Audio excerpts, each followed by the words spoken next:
प्राचीन काल के राजदरबारों में जहाँ सब प्रकार के गुणियों का आदर रहता था, वहाँ एकाध ऐसे भी हास्यरस कुशल कुशाग्र बुद्धि पुरुष रत्नों का प्रवेश रहता था, जो समय समय पर विलक्षण बुद्धि एवं वचन चातुरी से राजाओं को मोह लेते थे और अपनी वचन चातुरी से स्वामी को वश में कर लेते थे। राजा बीरबल और बादशाह अकबर का ऐसा ही संबंध रहा है। अकबर के दरबार में वायो कहिए कि अकबरी राजसभा के नौरत्नों में बीरबल कोहनूर हीरा थे। लड़कपन से ही बीरबल अकबर के साथ थे और दोनों में ऐसा हंसी मजाक हुआ करता था जैसा दो लंगोटिए यारों में होता है। बीरबल जी केवल हंसोड़ थे सो नहीं, वे अच्छे शूर, सामंत, कवि, पंडित और सभाचातुर वीरेंद्र थे। बीरबल दानी भी बड़े थे और हाजिर जवाबी में तो अपना सानी नहीं रखते थे। बादशाह अकबर बीरबल को प्राणों से भी अधिक प्रिय मानते थे और क्षण भर भी पृथक रहना नहीं चाहते थे। इसमें किंचित मात्र संदेह नहीं कि अकबर बीरबल के मजाक बड़े मौके मारके के और गुदगुदाने वाले होते थे। खेद है कि इनके प्रचलित मजाकों में कुछ मजाक कल्पित सन्निवेशित कर दिए गए हैं। मुल्ला दो प्याजे का नाम भी कल्पित ही सिद्ध। एक राजा बीरबल को अकबर की आंखों से गिराने का कई बार उनके प्रतिद्वंद्वियों ने प्रयत्न किया, पर वे अपने कौशल से षड्यंत्रकारियों को नीचा ही दिखाते रहे। बीरबल की हाजिर जवाबी ऐसी थी जिससे अकबर को भी सिर नीचा कर लेना पड़ता था। बीरबल को अकबर बहुत मानता था। स्वात और बाजोर के युद्ध में बीरबल के मारे जाने पर अकबर को घोर दुख हुआ। कई रोज तक यह एकांत में बैठकर रोया किया। अकबर को यदि बीरबल सा साथी न मिला होता तो उसका जीवन नीरस हो जाता। हमारे इस संग्रह में बीरबल और अकबर के वे ही मजाक संग्रहित है जो अधिक प्रचलित है और हास्यरस से भरे हुए हैं। आशा है कि इसके पाठकों को इससे कुछ मनोरंजन विशेष होगा। यदि ऐसा हुआ तो हम अपना श्रम सफल समझेंगे। हमने इसे कई प्रचलित प्रकाशित पुस्तकों से संग्रह किया है। संभव है कि हमारी संग्रहित भाषा में अनेक अक्षम्य अशुद्धियां हो, अतएव पाठक वृंद उन अशुद्धियों पर विशेष दृष्टि निक्षेप न करके हमारे प्रयास पर ही ध्यान देंगे और उन्हें सुधार कर ही पठन पाठन करेंगे। 7:48 अकबर बीरबल विनोद। दो कहना पड़ता है कि आपको अभी तक मनुष्य की कीमत लगाना नहीं मालूम है। यदि आप कुछ भी विचार करते तो स्वयं सिद्ध हो जाता कि मैं आपके लिए कितना लाभदायक हूँ। उसकी ऐसी बातें सुनकर मैं चक्कर में पड़ गया और अपने तई कुछ भी हल न कर सका कि मनुष्य की क्या कीमत होता है। पृथ्वीनाथ, आपसे निवेदन करता हूँ कि इसका निपटारा कराकर आप मेरे संदेह को दूर कीजिए। उसके ऐसे प्रश्न को सुनकर बादशाह विचार करने लगा, परंतु फिर भी कुछ निश्चित न कर सका। उसने सोचा, आज सेठ का नौकर कहता था कल मेरा कोई दरबारी कह बैठे कि बादशाह क्या चीज है, वह तो हम ही लोगों के बैठाने से गद्दी पर बैठा है, तो फिर मैं उसको क्या जवाब दूंगा। अतएव इसी क्षण मुझे भी अपने मूल्य का निपटारा करा लेना चाहिए।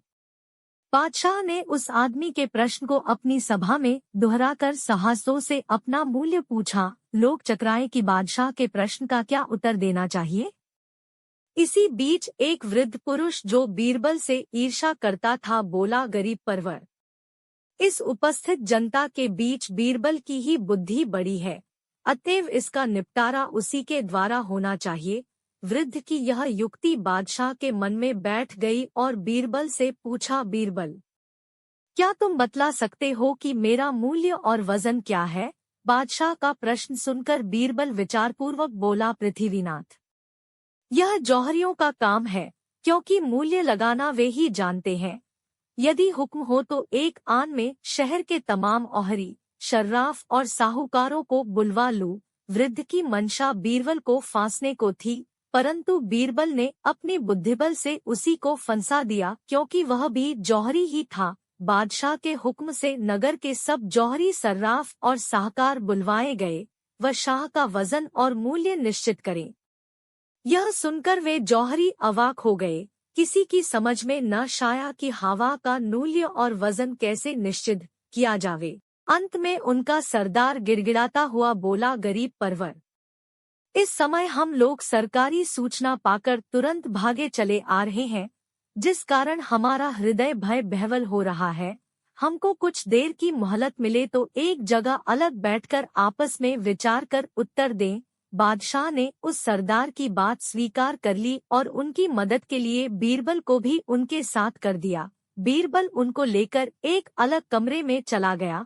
सबों ने मिलकर कोशिश की परंतु किसी सिद्धांत पर अटल न हुए। बीरबल बोला, यह बात इतनी आसान नहीं है। 15वें दिन प्रातःकाल सब जौहरी बीरबल के मकान पर उपस्थित हुए और अशरफी का तोड़ा लिए हुए बीरबल भी उनके साथ हो लिया। उधर बादशाह भी 15वें दिन की प्रतीक्षा कर रहा था। वह शहर के बाहर बाग में एक बड़ा तंबू खड़ा करवाया। उसमें इतनी कुशादा जमीन रखी गई थी कि जिसमें सर्वसाधारण से लेकर बड़े बड़े सेठ साहूकार तक के बैठने के लिए अलग अलग स्थान मिले। 15वें दिन उसी बाग में ठीक समय पर दरबार लगा और तमाम लोग जमा होकर किते से बैठ गए। तंबू के मध्य में बादशाह का सिंहासन था। उसके ठीक सामने जौहरियों को बैठने के लिए जमीन छोड़ी गई थी। बीरबल जौहरियों के दल से पहले पहुंचा। थोड़ी देर बाद जौहरियों का दल भी जा पहुंचा। सब लोग किते से खाली स्थान पर बैठाए गए और उनके मध्य अशरफियों का तोड़ा रख दिया गया।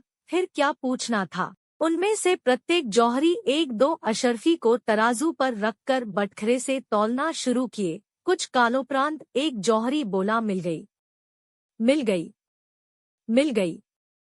जिस बात की तलाश थी वह मिल गई। इतने में उनका मुखिया उठा और उस अशरफी को लेकर बादशाह के कदमों पर जा रखा। लोगों को बड़ी प्रसन्नता हुई। बादशाह को एक तरफ विस्मय और दूसरी तरफ हर्ष हुआ। वह उस अशरफी को अपने हाथ में लेकर बोला, क्या मेरो कीमत यही एक अशरफी है।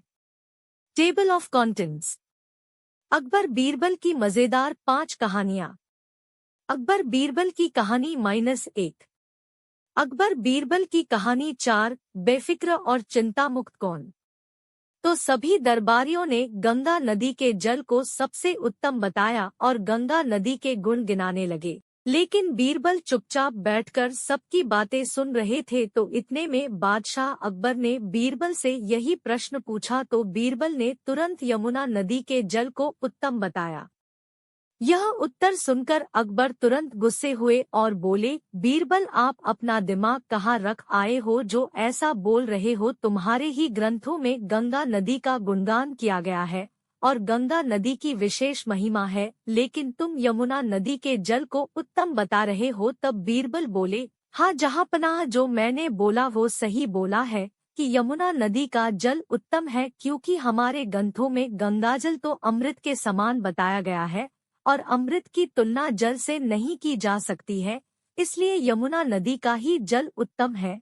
बीरबल का उत्तर सुनकर बादशाह अकबर और सभी दरबारी बहुत ही खुश हुए और सभी गंगाजल का महत्व समझ चुके थे। अकबर बीरबल की कहानी 2, कौन सा मौसम सबसे अच्छा। अकबर बीरबल की कहानी। एक बार बादशाह अकबर ने अपने दरबारियों से पूछा कि गर्मी, जाड़ा, बरसात, हेमंत, बसंत और शिशिर मौसम में सबसे अच्छा मौसम कौन सा है।